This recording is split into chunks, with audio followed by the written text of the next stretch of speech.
sore Pak Kepala Desa Janajari Pak Dikianto.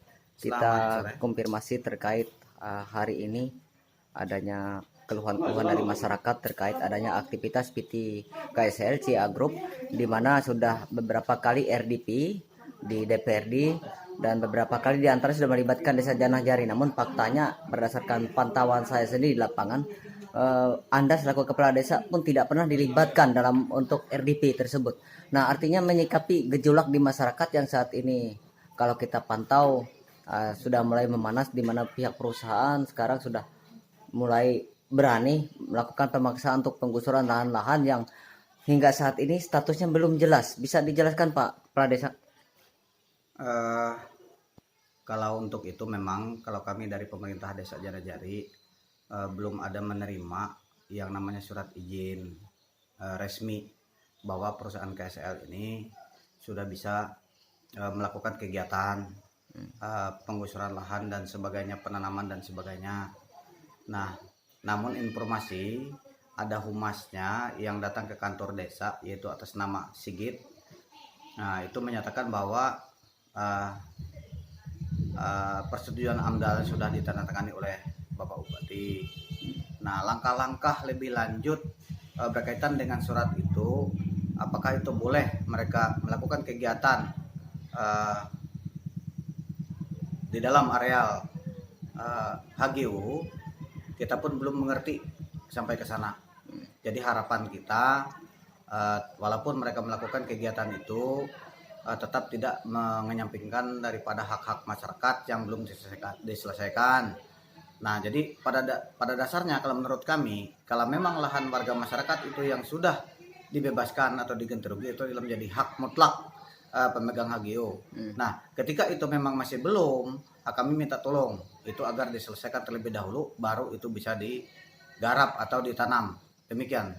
Ya Pak, kalau melihat dari tuntutan awal dari sejak tahun 91, kemudian tahun 93, kemudian 2001, 2011, itu tuntutannya hampir sama Pak. Kalau tidak salah waktu almarhum Kepala Desa Janajari Pak Utiu dulu menyatakan bahwa ada perjanjian 2.500 meter dari batas desa terluar itu tidak bisa dibagikan untuk garapan. Nah, ini bagaimana Pak itu? Apakah betul ada perjanjian tersebut Pak pada saat itu?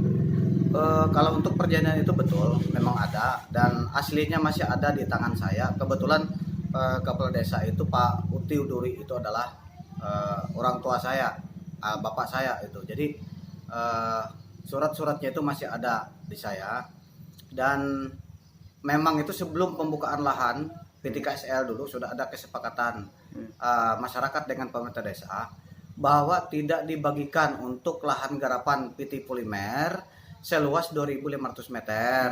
Karena itu untuk penggunaannya nanti cadangan pemukiman penduduk dan perluasan pembangunan desa. Nah, itulah yang sudah dibikin surat pernyataan itu, karena kebetulan HGU PT Polimer itu adalah membelah RT. Itu dikatakan masuk di dalam desa.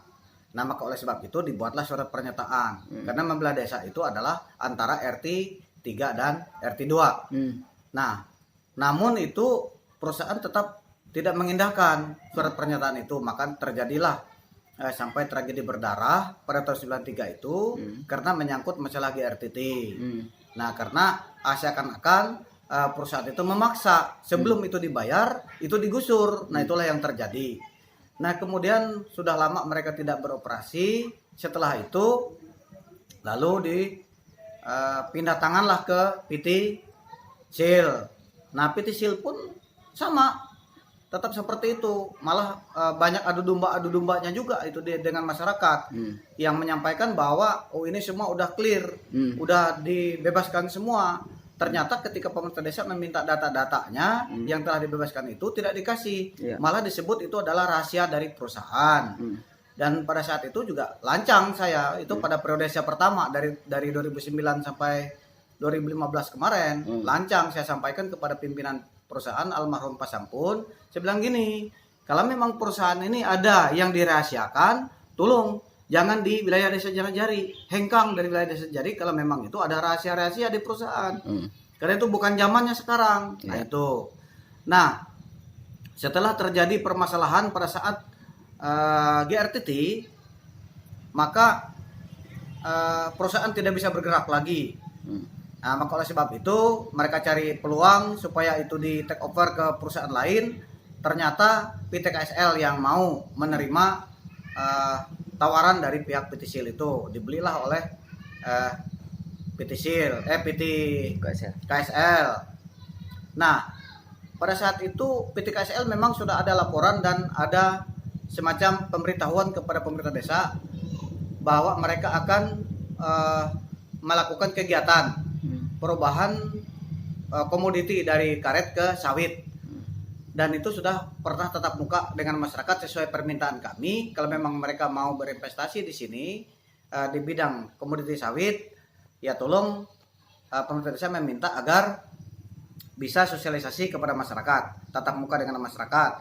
Nah, pada saat tatap muka itulah banyak permintaan-permintaan masyarakat terkhusus masalah ganti rugi, ganti rugi lahan. Karena itu semasa polimer SIL itu belum ada ganti rugi lahan. Belum ada. Sedikit, kalau ada itu sedikit. Banyak yang belum daripada yang sudah.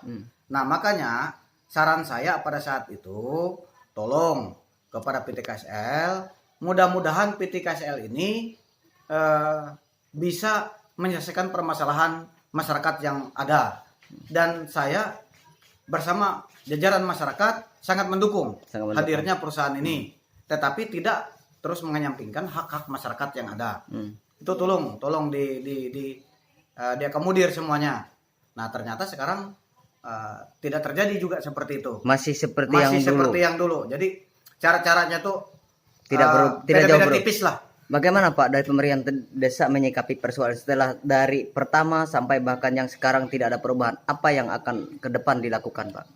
Nah, yang kita akan lakukan, tetap kita menyampaikan ke pihak perusahaan agar selalu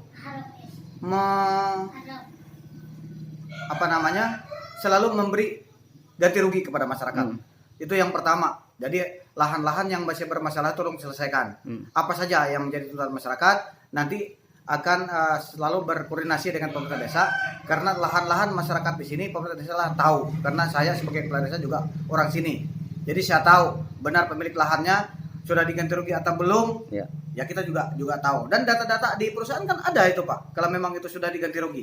Kalau memang belum, ya tolong diselesaikan. Ya Pak, upaya untuk menyatukan desa ini antara RT 2 dan 3 itu ada rencana Pak untuk menyatukan kembali untuk pembangunan baik untuk sekolah maupun poliklinik dan sebagainya, Pak, gimana Pak? Nah, itu sekarang ini memang dari dulu sudah kita sampaikan ke pihak perusahaan, baik PT Polimer, PT SIL maupun PT KSL, tetap kalau untuk kiri kanan jalan itu istilahnya memang hak masyarakat. Karena harapan kita juga yang sangat potensi strategis untuk pembangunan desa itu adalah ke RT 3. Karena harapan kita RT 3 dengan RT 2 ini tidak terputus. Titik perumahan masyarakat itu nyambung.